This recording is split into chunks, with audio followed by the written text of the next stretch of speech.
The classical and Broadway music news channel, curated by conductor Maxim Kuzin, is here with the latest developments in these vibrant musical spheres. From star-studded performances to industry shakeups, this channel offers concise, expert-selected news updates on events shaping the classical and Broadway scenes so that you stay updated. Let's dive into the greatest news for the last few days. First news. The 2024 Summer Olympics opening ceremony in Paris was a groundbreaking event held on the Seine River on July 26, 2024. This unique ceremony featured a parade of athletes on boats, showcasing the rich history and culture of Paris. Renowned artists like Lady Gaga, Celine Dion, and Aya Nakamura performed, adding a diverse musical flair to the event. French composer Victor Lemazin, the musical director, created a captivating experience by blending various musical styles. The ceremony celebrated the Olympic spirit in a bold and innovative way, delivering surprises and unforgettable moments for viewers worldwide. In addition to the star-studded musical lineup, the ceremony highlighted classical musicians such as Lang Lang and the Capucon brothers, who were involved in the lead-up to the event. The decision to hold the ceremony on the Seine River paid homage to Paris's iconic landmarks and its historical significance. The event was broadcast globally, allowing millions of viewers to witness this spectacular celebration of sport, culture, and unity. With many details kept under wraps, the anticipation built up, making the 2024 Summer Olympics opening ceremony one of the most eagerly awaited events of the year. The ceremony was filled with surprises and unforgettable moments. One of the most talked-about surprises was Lady Gaga's dazzling performance, which was not listed on the official program but heavily rumored. She kicked off the ceremony with a pre-recorded performance of Mon Truc en Plume on the steps along the Seine River. Another highlight was French soccer legend Zinedine Zidane's involvement in the ceremony. In a pre-recorded video, Zidane was seen running through a Parisian traffic jam with the Olympic flame, eventually passing it to a group of children who made their way through the catacombs and onto a boat, transitioning to a live view on the Seine River. Celine Dion also made a memorable return to the stage, performing L'Hymne à l'amour from the base of the Eiffel Tower. This marked her first performance since announcing her diagnosis of stiff person syndrome in 2022. The ceremony also featured a flying Olympic cauldron, which added a dramatic and visually stunning element to the event. Despite the rainy weather, the ceremony went off without a hitch, highlighting historic Paris landmarks such as Notre Dame de Paris and the Louvre. These moments, along with the parades of athletes on boats, made the 2024 Paris Olympics opening ceremony a truly unique and unforgettable experience. Sir John Eliot Gardiner will not be returning to the Monteverdi choir and orchestras after an absence of almost a year following reports of violent behavior backstage. Gardiner, who founded the Monteverdi choir in 1964, accepted full responsibility for the incident and has undergone extensive therapy and counseling. The incident involved Gardiner allegedly slapping a singer backstage, which led to his temporary departure from the organization.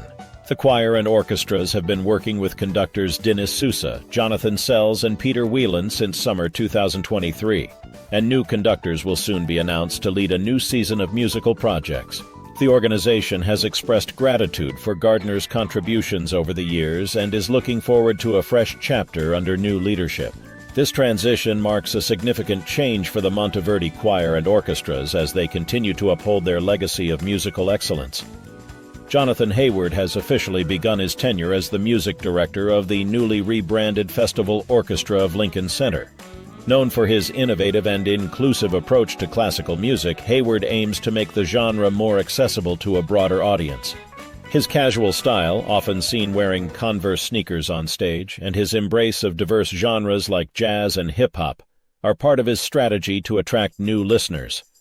Hayward believes that orchestras should reflect their communities, and he has organized events such as a tribute concert for construction workers in Baltimore to engage with the local population. Looking ahead, Hayward plans to experiment with concert formats and incorporate contemporary works into the orchestra's repertoire, while still maintaining traditional classical music offerings at Lincoln Center.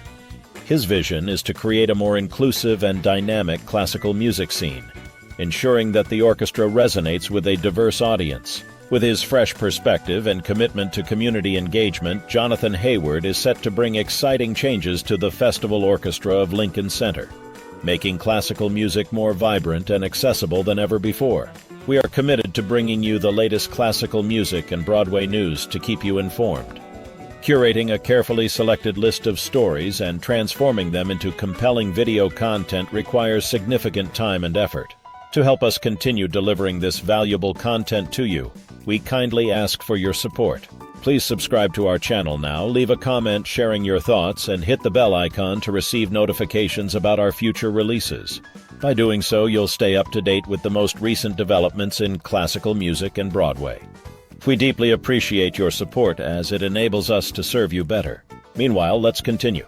Apple Music Classical has launched an exciting new feature, the Classical Top 100 chart.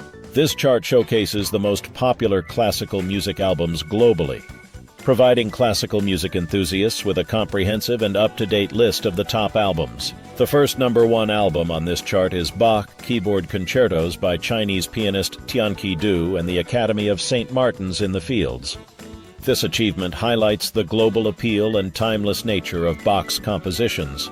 The top 5 albums on the chart feature artists from a diverse range of countries, including Canada, China, Brazil, Latvia, Norway, and the UK.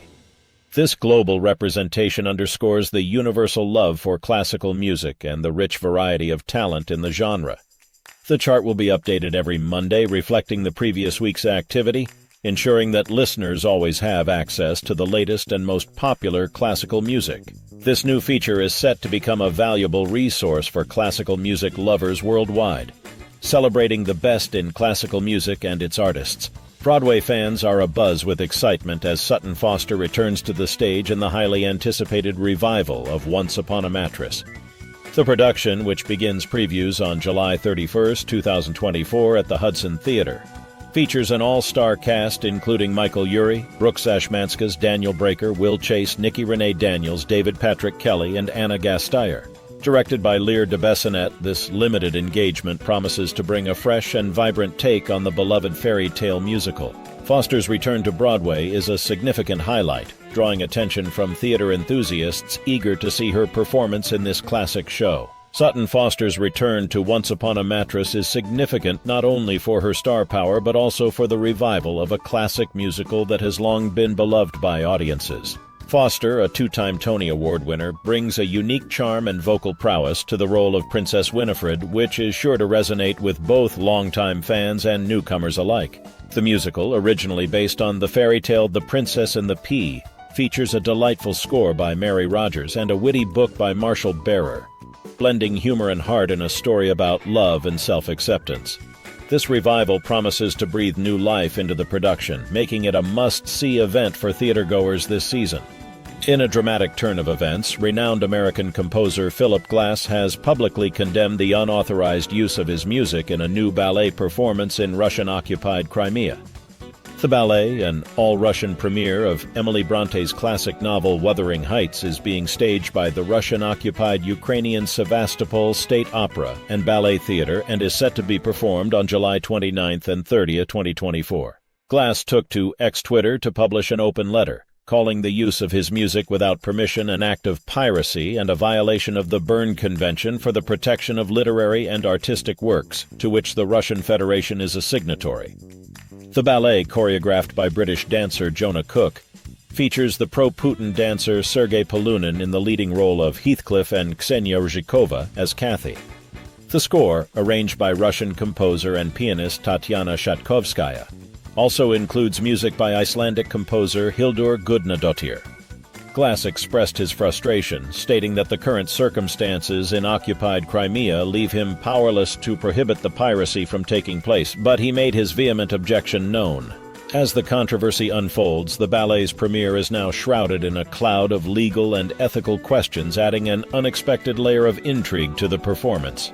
This was our current release of the classical and Broadway music news on our channel. Please leave us a comment and subscribe to receive daily updates in the future. Your engagement helps us continue to bring you the latest and most exciting developments from the world of classical music and Broadway. Thank you for your support.